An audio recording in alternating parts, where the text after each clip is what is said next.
นี่ถึงอยู่เท่าใด3จอก60โดยน้องลูกอีพ่อไปโอนเงินก่อนเอาเลยเลือกเอาเลยมดอันนี้สิกินน้ำเลยนี่กินลองชิมดูน้องนกว่าจะกินไล่อันนี้นึงลูกจอมเลือกเอาไหมลูกอยากได้ตัวไหนเลือกเอาแล้วก็ลูกชิ้นไหนลูกอยากได้ตัวไหน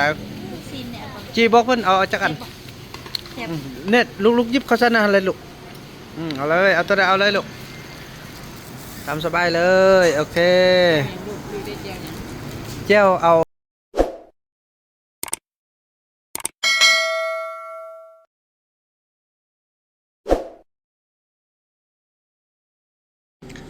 สบายดีท่านผู้ชม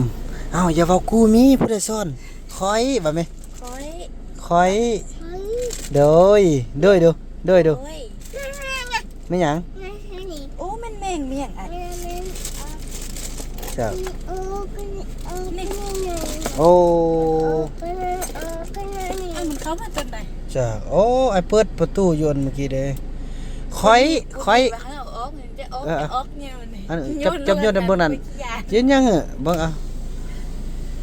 บินไปเด้อคอยว่าแม่คอยว่าดูลูกอย่าอายมาโดยว่าแม่โดยอันนี้มันหยังอันนี้นะอันนี้มันหยังฮะว่าเด้อว่าเด้อหำอายแม่นหยังนี่นะมาหำอายพี่น้อยเนาะถือว่าคลิปนี้ถือว่าจะพานี่ลูกจอมเพิ่นอยากมาเที่ยวตลาดดงคำสร้างพี่น้องเนาะก็ถือว่าจะได้ตอนนี้ยังนอนมาฮอดตลาดดงคำสร้างนอนเก่งจังเลยลูกจอมดูลูกจอมมาไหมจอมจอมเอ้ยแห้งๆไหมเอ้ยจอมก่อนเอ้ยมันได้ไปนะเอ้ยไปไหนไปใครไปตู้จอมมาไหมบ่เนาะอย่าบ่กันปลุกเอ้ยก่อนเอ้ยลูกแม่ไหวไหมปลุกเอ้ยจอมก่อนฟ้าไปซื้อขนมเนี่ยเอ้ยจอมมาไหมจอมเขา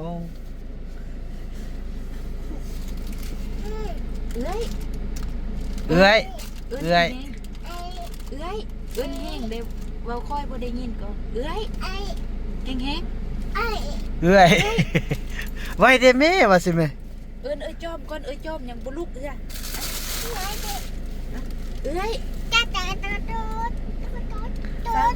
ลูกจอมเอ้ยฮอดตลาดแล้วลูกว้าวไปเลาะตลาดเนาะเย้ไปเย้พี่น้อยเนาะพาลูกจอมไปเลาะตลาดลูกจอมจะเอายังเนาะเฮือนหมดธรรมศาสตร์ใกล้เคียงธรรมศาสตร์เลยสุดยอดเลยพี่น้องอยู่แบบยุ่มเย็นเลยไปลูกอยากได้ยังไปเลือกน้ำแม่นกเด้ออยากกินยัง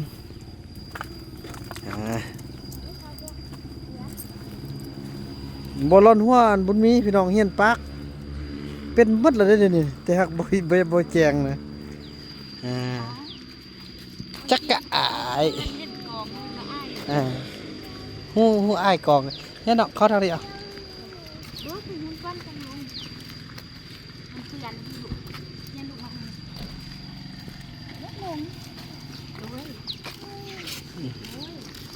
พาลูกจอมไปเลาะตลาด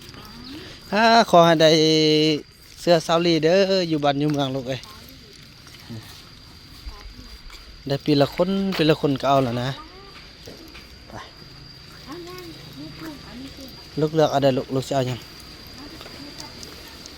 บุยเพลงที่ยังไหวแท้โอ้พี่น้องมีเพลงแท้พี่น้องเอ้ยเริ่มเป็นเศร้าแล้วเด้ เอ้าสิว่ากันเอาเนี่ยพากันเลือกเอาคือไก่อยู่อันลูกจอมลูกยักษ์ได้ลูกซีนนี่บ่โอเคเอาเลยนี่น่ะน้องจะกินนะให้เอาไหม บุญมีกับมัน เออ เขาหน้าใส่ เลยเอาเลยเลือกเอาเลยมั้งอันนี้สิกินน้ำเลยนี่กินลองซิมดูน้องนกว่าจะกินไล่อันนี้นึงลูกจอมเลือกเอาไหมลูกอยากได้ตัวไหนเลือกเอาแล้วก็ลูกซีนไหนลูกอยากได้ตัวไหน ซีนเนี่ยเอา จีบอกเพิ่นเอาจักอัน แซ่บ เนี่ยลูกหยิบข้าวสารอะไรลูกเอาเลยเอาตัวไหนเอาเลยลูกทำสบายเลยโอเค ลูกได้แจง เจ้าเอา แจวเพชรบ่เพชร เอาเจ้าเพชรหรือบ่เพชรลูก บ่ใส่ บ่เอาต้มโอ้เพิ่นว่าบ่เอาบ่เอาก็บ่เอา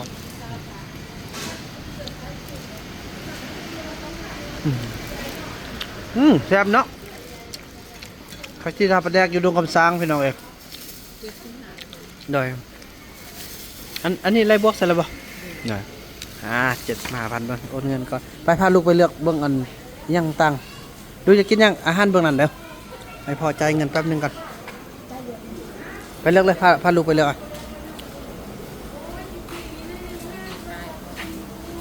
เลือกก่อนโอ้นี่หานข้าวปิ้งนางทิพย์เจ้าเก่าดงคำสร้างพี่น้องเนาะเนี่ยมีทุกอย่างผู้ใดได้เข้ามาทางนี้ก็อย่าลืมมาแวะอุดหนุนเพิ่นเด้ออาทึก75,000เนาะ75,000พาออกตลาดแรง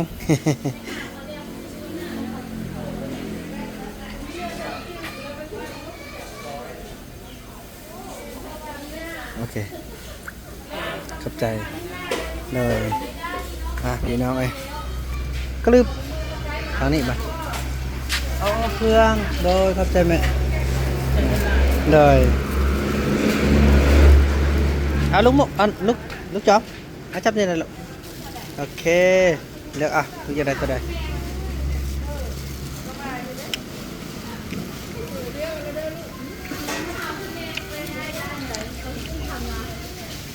นี่คิดตัวใดเลือกเต็มที่เด้อลูกเด้อ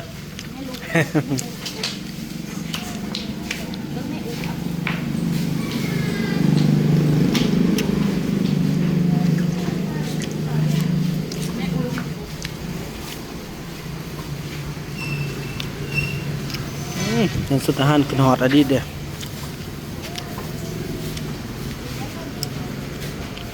เลือกเอาเด้อ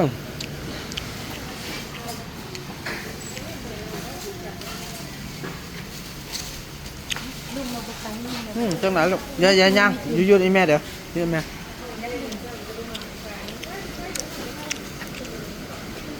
ลูกจะกินน้ำตื้มละบอกเด้ออีแม่ซื้อยังให้ลูกกิน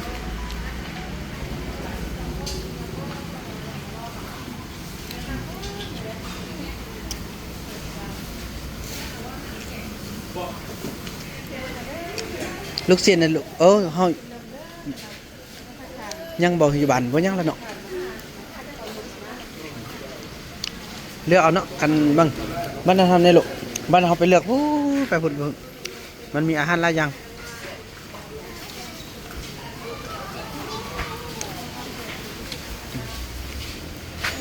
ตอนนี้กำลังปิ้งขึ้นฮอนน้องมุกพี่น้องเลยเนาะ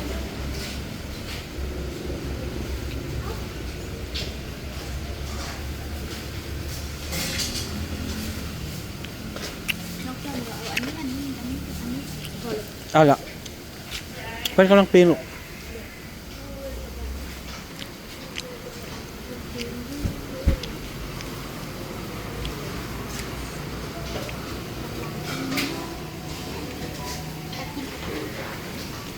ทางนั้นพูดมีเพลงนะเขาจะเปิดเพลง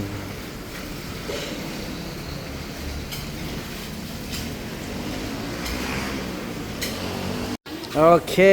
ซื้ออาหารการกินไปทีเรียบร้อยเอาของกินเอามาละไปบ้านนี้บ่าวนำจะกินออมขี้เล็กพี่น้องมาแต่ละเทื่อพาลูกไปซื้อน้ำนั่นกินเด้อน้ำอันมักนอดนะน้ำส้มน้ำหวานนะไป นี่กลืบมาซื้อมาแต่ละครั้งต้องได้กินขี้เหล็กบ่ทันแล้วเทื่อ เลยจ้ะก็ไปซื้อนั่นขึ้นก่อนไปซื้อน้ำส้มกินก่อนเนาะพี่น้องโอ้มีเพลงพี่น้องเลยโอเคลูกอยากกินน้ำยังลูกนี่จอมลูกเลือกเอาไหมลูกอยากกินน้ำยังกินลูกดูดูสบายดีเดยโอ้อยู่ทางใดนี่อ๋ออยู่นะไห้เดินพากันไปอย่างนี้โอ้วะสบายดีโอ้ยพบกับ FC พี่น้องเอ้ยเนาะขอบใจหลายๆโดยผ่านอันนี้ลูกสาวลีเพิ่นพามาเบิ่งอันลูกคนของหมอ ขอบใจเด้อขอบใจหลายโดย ซื้อยังนี่นะบ่ได้ทำเทียนไส้โอ้เดี๋ยวขอบใจอะไรดีใจฮักแพงกันเด้อลูกเอาอันยังลูกเลือกเอาเลยลูกอยากกินซี่ตัวนี้เพิ่นอยากกินตัวนั้นโดยน้องเอาตัวนี้แล้วตัวนี้อันนี้มันยำใหญ่เนาะลำไยอันนี้เป็นอย่างต่างมาเอาซ้ำจอกเลยเด้อมาอยากกินอันนี้เด้อยากกินอันนี้เด้เอากินตัวนี้คือกันเลยมันจะได้รสส้มนะไอ้บุญมีเอาตัวใดเอาน้ำกันนี่อันไหนแม่เอาเนาะ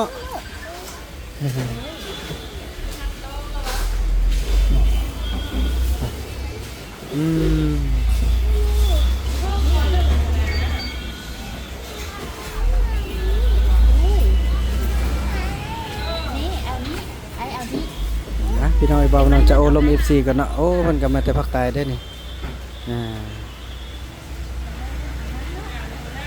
นี่เรียบร้อยแล้วบ่เพิ่นอยากกินอันนี้เพิ่นเอิ้นมีหยังก่อนนี่นะสีฟ้าน้ำบัว5หวายนี่ลูกมุกเพิ่นลูกจอมโอ้ยลูกมุกนี่ติดปากไว้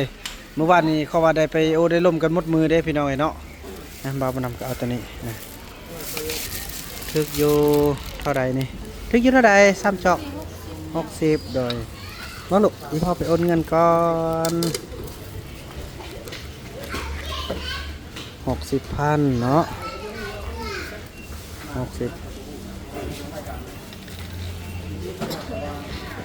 โอ้เสียงเพลงนะพี่น้องติดลิขสิทธิ์บ่เนาะโอเคเด้อขอบใจไปลูกกลับเด้อกลับกันเด้อ FC เด้อขอบใจแล้วนางโอนางลมกันวานโนฮอร์โมนกันบ๊ายบายกลับกันขอบใจโดยพี่น้องเอ้ยเนาะกลับกันพี่น้องเอ้ยเยอะดีใจโอ้ไปแถวนี้กับ FC ไล่เด้อพี่น้องเนาะอันนี้ก็ถือว่าเพิ่นมาแต่ภาคใต้โอลมทำข้าวกันละเพิ่นก็มาหาเงินหาคำอยู่ที่นครหลวงเวียงจันทน์เพิ่นก็นับถือเป็นอาจารย์เลยพี่น้องเอ้ยเพราะว่าเพิ่นเห็นกันโอลมการระดมกันจังซี่แล้วพี่น้องเนาะก็ดีใจนำที่ว่ามีคนรู้จักฮักแพงถือว่านั่นเลยพี่น้องเนาะถือว่าคลิปนี้ภาพบรรยากาศนี้บ่าวนำก็จะขออนุญาตจบคลิปกันเพียงเท่านี้ก่อนแล้วว่ากันใหม่ในคลิปต่อไปเนาะคลิปนี้บ่าวนำขอกล่าวคำว่าสบายดี